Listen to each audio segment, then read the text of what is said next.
ایک نیک دل اور رحم دل انسان جو اپنی جوانی میں دوسروں کی مدد کرنے اور ان کے دکھ درد بانٹنے کے لیے مشہور ہوتا ہے، بڑھاپے میں آہستہ آہستہ ایک سخت دل اور ظالم مزاج شخص کیسے بن جاتا ہے۔ زندگی کی مشکلات، دھوکے اور تلخ تجربات اس کے دل کو سخت کر دیتے ہیں۔ جو شخص کبھی دوسروں کے لیے سایہ دار درخت کی مانند تھا، وہ خود غرضی، غصے اور کڑواہٹ کا شکار ہو جاتا ہے۔ اس کی باتوں میں نرمی کی بجائے تلخی آ جاتی ہے، چہرے پر مسکراہٹ کے بجائے شکنیں چھا جاتی ہیں۔ وہ دوسروں پر بھروسہ کرنے کے بجائے ان پر شک کرنے لگتا ہے۔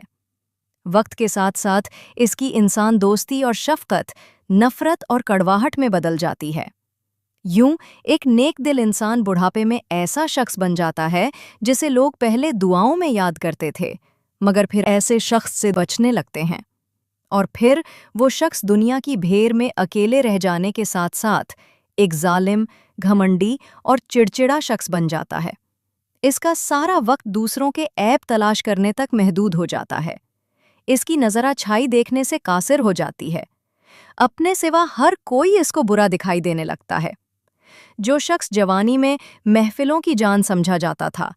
اسے اب اس کے ایسے رویے کی بنا پر تنہائی کا سامنا کرنا پڑتا ہے، جو اس کے لیے بہت زیادہ تکلیف کا باعث بنتا ہے۔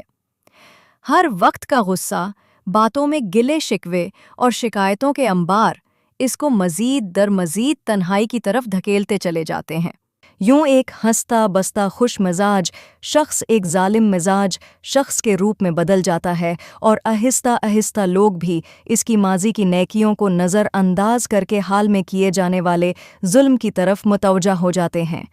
ہر کوئی ایسے شخص سے دور بھاگتا ہے، ایسے شخص سے مل کر لوگوں کو لطف حاصل نہیں ہوتا، ایسے شخص سے کوئی مشورہ نہیں کیا جاتا اور نہ ہی مشورہ دیا جاتا ہے۔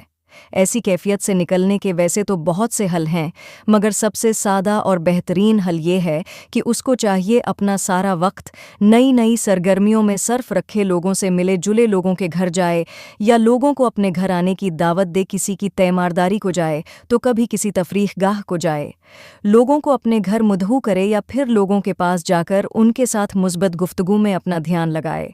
ہر کسی کی دعوت قبول کرے، ہر کسی سے ملنے جائے، ہر وہ سرگرمی میں خود کو مصروف رکھے جس سے نئی نئی باتیں، نئے نئے تجربات سیکھنے کو ملیں، خوش گپیاں لگائے، بچوں میں بچہ بن جائے، خود کو نئی نئی سرگرمیوں میں اتنا مشغول کر لے کہ لوگوں کی عیب ڈھونڈنے کا اس کے پاس وقت ہی نہ بچے، نہ دوسروں سے توقعات وابستہ کرے اور نہ ہی کوئی شکوے شکایتیں کرے۔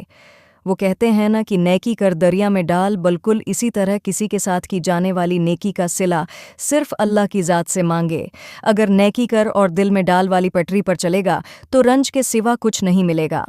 اور ایک اہم بات یہاں کرنی ضروری ہے کہ ہمارے معاشرے میں ایسے لوگوں کو مصروف رہنے کا حل یہ بھی بتایا جاتا ہے کہ وہ کوئی کام دھندا کرے،